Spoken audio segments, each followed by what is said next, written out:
Hello students, welcome to the PNT coaching classes learn easily and smartly. तो आज हम पढ़ने वाले हैं factors affecting the ionization energy. तो जैसे कि स्टूडेंट्स पिछले वीडियो में हमने पढ़े थे कि आयनाइजेशन एनर्जी क्या होती है। ऐसी मिनिमम एनर्जी जिसके थ्रू किसी भी एटम से एक इलेक्ट्रॉन को रिमूव कराया जा सकता है उसको हम बोलते हैं आयनाइजेशन एनर्जी, राइट। तो ऐसे कौन कौन से फैक्टर हैं जो कि इस आयनाइजेशन एनर्जी को अफेक्ट करते हैं, आज की इस वीडियो में पढ़ेंगे। तो चलिए करते हैं स्टार्ट। तो सबसे पहला फैक्टर है साइज ऑफ एटम और आयन, यानी कि स्टूडेंट्स एटम की साइज या आयन की साइज पे भी डिपेंड करता है कहीं ना कहीं कि उस एटम और आयन की आयनाइजेशन एनर्जी क्या होगी। तो क्या होता है स्टूडेंट्स, जैसे जैसे एटम की या आयन की साइज इंक्रीज होते जाती है उस एटम की जो आयनाइजेशन एनर्जी है वो कम होते जाती है। Okay, so the basic concept is कि जैसे जैसे एटम की साइज बढ़ते जाएगी तो आयनाइजेशन एनर्जी कम होते जाती है, डिक्रीज होते जाती है। So the reason is coming why, क्यों? बिकॉज जो अट्रैक्शन फोर्स है, ओके, जो अट्रैक्शन फोर्स है न्यूक्लियस और इलेक्ट्रॉन के बीच का, वो कम होते जाता है। अब इस चीज को हम डायग्राम से समझते हैं स्टूडेंट्स। मान लेते हैं स्टूडेंट्स कि हमारे पास ये एक एटम है, एटम का न्यूक्लियस है, अंदर प्रोटॉन है, ये पहला ऑर्बिट हो गया, एंड मान लेते हैं यहाँ पे इलेक्ट्रॉन है। ठीक है, ये एक छोटा सा एटम था। एक दूसरा एलिमेंट या एटम लेते हैं, ये उसका प्रोटॉन हो गया, न्यूक्लियस हो गया, ये पहला ऑर्बिट हो गया, एंड ये सेकेंड ऑर्बिट हो गया, एंड यहाँ पे इलेक्ट्रॉन है। अब देखिए स्टूडेंट्स, यहाँ पे जो न्यूक्लियस है वो इस इलेक्ट्रॉन को बहुत तेजी से, बहुत ज्यादा फोर्स से अपनी तरफ अट्रैक्ट करता है, क्योंकि इलेक्ट्रॉन पे नेगेटिव चार्ज होता है एंड न्यूक्लियस के अंदर प्रोटॉन यानी कि पॉजिटिव चार्ज है, दोनों अपोजिट चार्ज है, तो एक दूसरे को अट्रैक्ट करते हैं। तो यहाँ पे जो न्यूक्लियस है ना वो इस इलेक्ट्रॉन को बहुत तेजी से, बहुत ज्यादा अट्रैक्शन फोर्स से अपनी तरफ खींचता है। ओके, सेकेंड केस है कि यहाँ पे जो इलेक्ट्रॉन है वो सेकेंड ऑर्बिट में है। ओके, अब देखिए यहाँ पे जो प्रोटॉन है ये भी ऑब्वियसली बात है इस इलेक्ट्रॉन को अपनी तरफ खींचेगा, लेकिन कम अट्रैक्शन फोर्स होगा इसके कंपैरिजन में, क्योंकि इलेक्ट्रॉन दूर है, जितना ज्यादा दूर होगा उतना ही अट्रैक्शन फोर्स कम होगा। अभी दूर क्यों हुआ? क्योंकि इस एटम की साइज ज्यादा है। अब देखिए, अगर इस इलेक्ट्रॉन को हमको रिमूव कराना है तो हमको यहाँ पे बहुत ज्यादा एनर्जी देना पड़ेगा स्टूडेंट्स, तो इसलिए इसकी आयनाइजेशन एनर्जी क्या होगी? ज्यादा होगी। लेकिन वहीं पे जब एटम की साइज बढ़ गई तो यहाँ पे जो इस इलेक्ट्रॉन को रिमूव करने के लिए हमको एनर्जी देनी पड़ेगी वो कम देनी पड़ेगी as compare to this. Okay, इस वजह से जैसे जैसे एटम की साइज बढ़ते जाती है तो ये अट्रैक्शन फोर्स जो है वो कम होते जाता है। अट्रैक्शन फोर्स कम होने की वजह से आयनाइजेशन एनर्जी है वो बेसिकली कम होते जाती है। ओके, अब इसको हम दो एटम्स लेकर के भी समझ सकते हैं, एक ले लेते हैं लिथियम एंड दूसरा लेते हैं सोडियम। ओके, अब यहाँ पे जो लिथियम की साइज होती है वो छोटी होती है as compare to the sodium, right students. And क्योंकि स्टूडेंट्स यहाँ पे लिथियम में जो ये अट्रैक्शन फोर्स है न्यूक्लियस और इलेक्ट्रॉन के बीच में वो बेसिकली ज्यादा होगा as compare to the sodium. The reason being, lithium में स्टूडेंट्स क्या होता है कि जो नंबर ऑफ शेल्स है, देखिए लिथियम का देखिए यहाँ पे नंबर ऑफ शेल 2 ही है। ओके, लिथियम का एटॉमिक नंबर होता है 3, तो 1s2 2s1, लेकिन सोडियम का एटॉमिक नंबर है 11। इसमें आपको 3 शेल देखने को मिलते हैं, 1s2 2s2 2p6 and 3s1। तो यहाँ पे ज्यादा शेल है, तो यहाँ पे जो लिथियम में अट्रैक्शन फोर्स है वो ज्यादा होगा एंड सोडियम में अट्रैक्शन फोर्स कम होगा। अब यहाँ पे अट्रैक्शन फोर्स कम है सोडियम में, इसलिए आयनाइजेशन पोटेंशियल या फिर जो इसकी आयनाइजेशन एनर्जी होगी वो कम होगी। और यहीं पे अगर हम बात करते हैं लिथियम के लिए तो यहाँ पे जो आयनाइजेशन एनर्जी होगी वो ज्यादा होगी लिथियम में as compare to the sodium, right students. तो आई होप स्टूडेंट्स आपको ये एग्जांपल के थ्रू भी क्लियर हो गया होगा। आप देख सकते हैं कि यहाँ पे जो आयनाइजेशन पोटेंशियल है जिसको हम बोलते हैं आयनाइजेशन एनर्जी वो है 5.4 इलेक्ट्रोवोल्ट, लेकिन ionization potential for the sodium जो है वो 5.1 है। तो यहाँ पे हमको कम एनर्जी देनी पड़ती है उस आखिरी इलेक्ट्रॉन को रिमूव कराने के लिए। अब स्टूडेंट्स यहाँ पे एक और जो कंक्लूजन पॉइंट है कि जैसे जैसे न्यूक्लियर चार्ज बढ़ते जाएगा, इंक्रीज होते जाएगा along the period left to right जाने पे, तो उस कंडीशन में जो आयनाइजेशन एनर्जी है वो भी बढ़ते जाएगी। लेकिन यहाँ पे कुछ एक्सेप्शन भी आपको देखने को मिलेंगे। देखिए स्टूडेंट्स, मान लेते हैं हम यहाँ पे सेकेंड पीरियड ले रहे हैं जिसमें lithium, beryllium, boron, carbon, nitrogen, oxygen, iron and neon है, राइट। तो अब यहाँ पे देखिए स्टूडेंट्स, यहाँ पे जो न्यूक्लियर चार्ज है, न्यूक्लियर चार्ज क्या होता है? Number of proton, right. तो नंबर ऑफ प्रोटॉन कितने होते हैं? जितना एटॉमिक नंबर होता है। तो लिथियम के पास एटॉमिक नंबर 3, बेरिलियम पे 4, 5, इस टाइप से एक एक बढ़ते जाएगा, क्योंकि एटॉमिक नंबर जो है बढ़ते जा रहे हैं along the second period left to right जाने पे। अब देखिए, आप देख रहे हैं कि धीरे धीरे जैसे जैसे हम left to right along the period जा रहे हैं तो इनका जो आयनाइजेशन पोटेंशियल है यानी कि जो आयनाइजेशन एनर्जी है वो देखिए बढ़ते जा रही है। ये जो वैल्यूज है वो इलेक्ट्रोवोल्ट में है। ओके, तो यहाँ पे देखिए लेफ्ट टू राइट जाने पे इंक्रीज होती जाती है। लेकिन एक्सेप्शन केस क्या दिख रहा है, बेरिलियम से बोरॉन पे जाने पे ये कम हो रहा है, देख रहे हैं। लेफ्ट टू राइट जाने पे जो ये आयनाइजेशन पोटेंशियल है या फिर जो आयनाइजेशन एनर्जी है वो जनरली क्या होता है, लेफ्ट टू राइट जाने पे अलोंग द पीरियड बढ़ती है। लेकिन एक्सेप्शन केस क्या है, जब बेरिलियम से हम बोरॉन पे जाते हैं तो ये जो आयनाइजेशन एंथैल्पी है, आई मीन जो आयनाइजेशन पोटेंशियल है या जो आयनाइजेशन एनर्जी है वो कम हो गई। देन अगेन ये इंक्रीज हो रही है, लेकिन अगेन देखिए यहाँ पे नाइट्रोजन से जब ऑक्सीजन पे गए तो अगेन ये क्या हो गया, कम हो गया। तो यहाँ पे स्टूडेंट्स एक चीज समझ में आ रही होगी आपको कि कुछ आपको एक्सेप्शन केस भी देखने को मिलते हैं। जब हम along the period left to right जाते हैं तो आयनाइजेशन एंथैल्पी डेफिनेटली इंक्रीज होती है, बट कुछ एक्सेप्शन है। तो चलिए उनको वन बाय वन देखते हैं। तो जो अभी हमने टेबल में देखे वही बताया गया कि जो आयनाइजेशन पोटेंशियल है बोरॉन का वो कम होता है as compare to the beryllium. And ऐसा क्यों होता है, इसके पीछे रीजन ये है कि जो आउटर मोस्ट शेल है, जो वैलेंस शेल है, उसमें बेरिलियम में जो एस सब शेल है उसमें जो इलेक्ट्रॉन है वो कंप्लीटली फिल्ड है। ओके, तो ऐसा क्यों, इसको मैं चलिए एक चीज से और दिखाता हूं कि बेरिलियम का एटॉमिक नंबर कितना होता है, वो होता है 4, राइट। बेरिलियम का एटॉमिक नंबर होता है 4, तो उसका इलेक्ट्रॉनिक कॉन्फिगरेशन होगा 1s2 2s2, राइट स्टूडेंट्स। वहीं पे अगर हम बात करते हैं कि जो बोरॉन है उसका एटॉमिक नंबर होता है 5, उसका इलेक्ट्रॉनिक कॉन्फिगरेशन क्या होगा 1s2 2s2 2p1। अब देखिए यहाँ पे जो आउटर मोस्ट ऑर्बिट है, ओके, उसमें जो नंबर ऑफ शेल्स है वो कंप्लीटली फिल्ड है, 2, यानी कि देखिए एस ऑर्बिटल क्या होता है, एस ऑर्बिटल स्टेप से होता है, इसमें दोनों इलेक्ट्रॉन भरे हुए हैं। अब यहाँ पे कॉन्सेप्ट क्या है स्टूडेंट्स कि अगर ऑर्बिटल्स कंप्लीटली फिल्ड है या फिर हाफ फिल्ड है तो उस केस में इलेक्ट्रॉन्स को निकालने के लिए हमको ज्यादा से ज्यादा एनर्जी देनी पड़ती है। इस वजह से इस केस में जो यहाँ पे बेरिलियम है, बेरिलियम को हमको ज्यादा एनर्जी की जरूरत पड़ रही है। लेकिन वहीं पे अगर हम इस पॉइंट ऑफ व्यू से बोरॉन के लिए देखते हैं तो उसका इलेक्ट्रॉनिक कॉन्फिगरेशन है 1s2 2s2 2p1। अब p ऑर्बिटल में एक ही इलेक्ट्रॉन है तो यहाँ पे दिक्कत कम होगी, यानी कि एनर्जी हमको कम देना पड़ेगा as compare to the beryllium. तो ऑलवेज रिमेंबर, अगर फुल्ली फिल्ड है या कंप्लीटली फिल्ड है तो उस केस में हमको एनर्जी ज्यादा देनी पड़ती है। इसी वजह से हमको बेरिलियम से बोरॉन पे जाने पे एक्सेप्शन केस देखने को मिलता है कि वहां पे जो आयनाइजेशन एनर्जी है वो कम हो जाती है, बढ़ती नहीं है। सेकेंड एक्सेप्शन है कि यहाँ पे जब हम बात कर रहे थे सेकेंड एक्सेप्शन की ऑक्सीजन के लिए, तो ऑक्सीजन की जो आयनाइजेशन पोटेंशियल या फिर आयनाइजेशन एनर्जी है वो कम होती है as compare to the nitrogen. Again reason क्या है, वही चीज है, क्योंकि यहाँ पे जो इलेक्ट्रॉनिक कॉन्फिगरेशन है नाइट्रोजन का वो ज्यादा स्टेबल है। अब नाइट्रोजन का जब इलेक्ट्रॉनिक कॉन्फिगरेशन ज्यादा स्टेबल है तो उस वजह से हमको वहां पे ज्यादा आयनाइजेशन एनर्जी यानी कि ज्यादा एनर्जी की जरूरत होगी। देखिए समझाता हूं मैं आपको इस चीज को। नाइट्रोजन का एटॉमिक नंबर 7, इलेक्ट्रॉनिक कॉन्फिगरेशन क्या होगा बताइए, वो हो जाएगा 1s2 2s2 2p3, राइट। वहीं पे अगर हम बात करते हैं ऑक्सीजन की, एटॉमिक नंबर होता है 8, तो इलेक्ट्रॉनिक कॉन्फिगरेशन क्या होगा 1s2 2s2 2p4, right. 2 + 2 4 + 3 7, 2 + 2 4 + 4 8।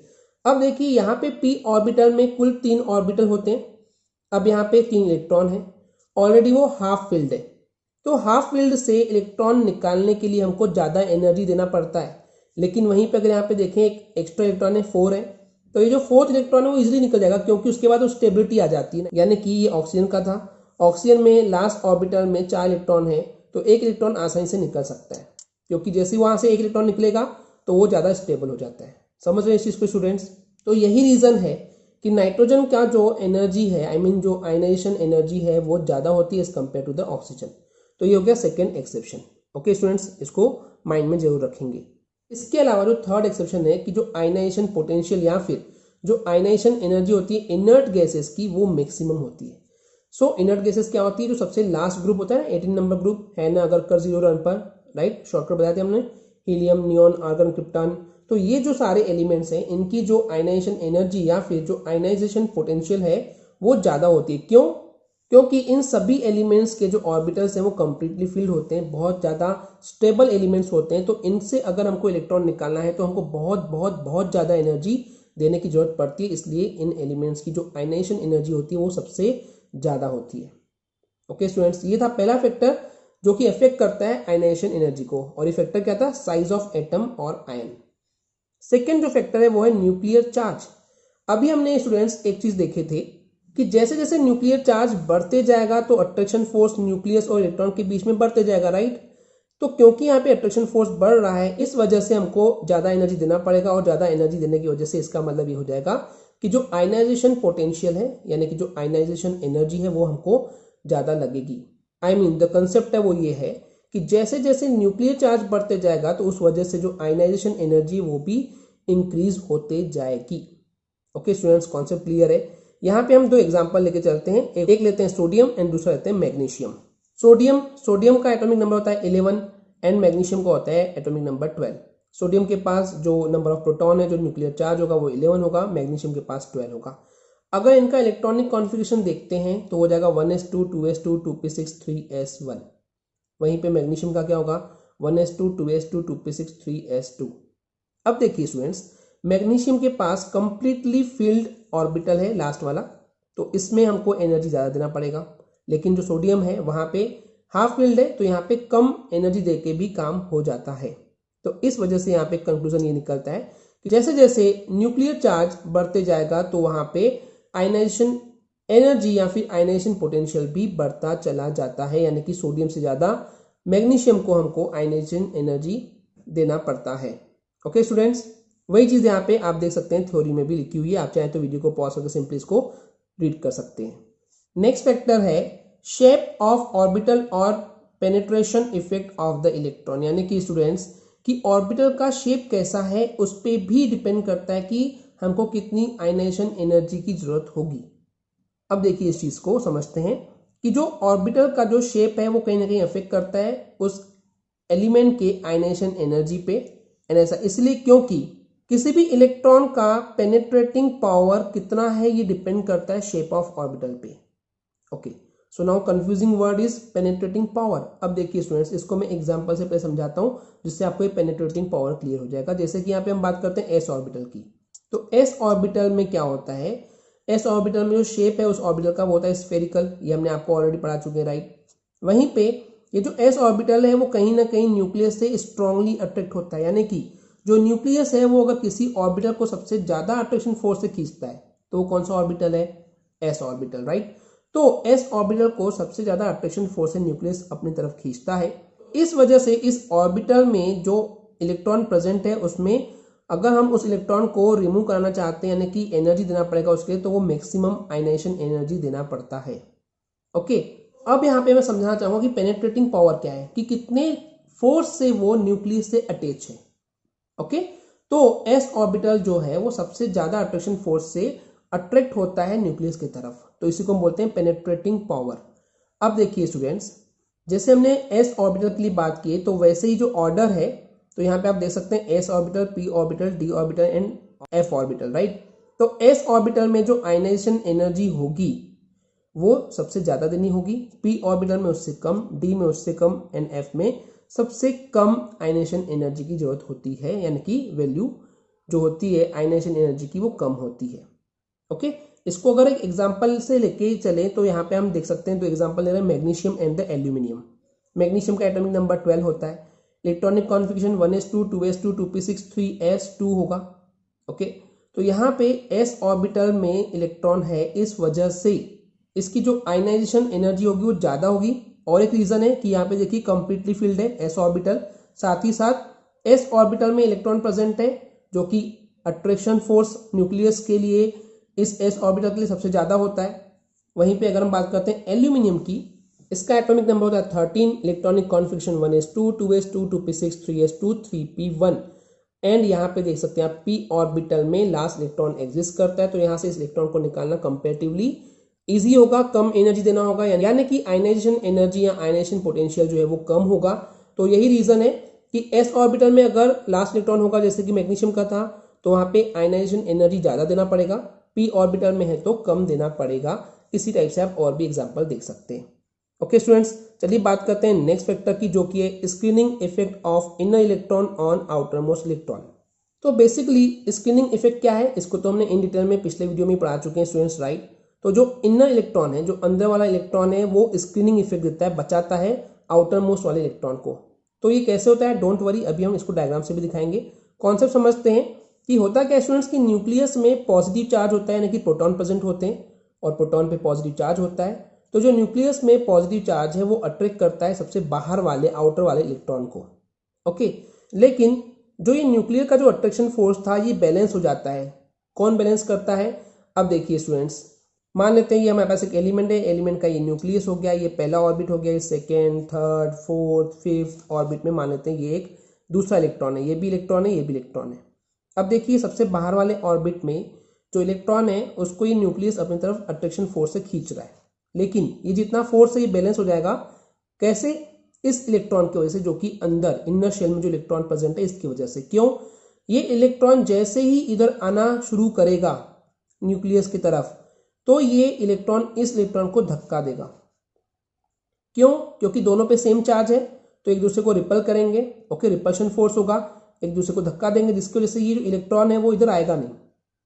Okay, ये इलेक्ट्रॉन उसको धक्का दे रहा है और ये खींच रहा है, तो जितना फोर्स से खींच रहा है ना न्यूक्लियस, उतना ही ये अंदर वाला इलेक्ट्रॉन इसको धक्का देता है, जिससे कि ये बैलेंस हो जाता है। इस वजह से ये जो इलेक्ट्रॉन है ये अंदर नहीं आ पाता है, और इसी को हम बोलते हैं कि इस इलेक्ट्रॉन ने इसको शील्ड कर दिया, यानी कि स्क्रीनिंग इफेक्ट कर दिया, यानी कि जो अट्रैक्शन फोर्स था इस न्यूक्लियस की वजह से वो बैलेंस कर दिया।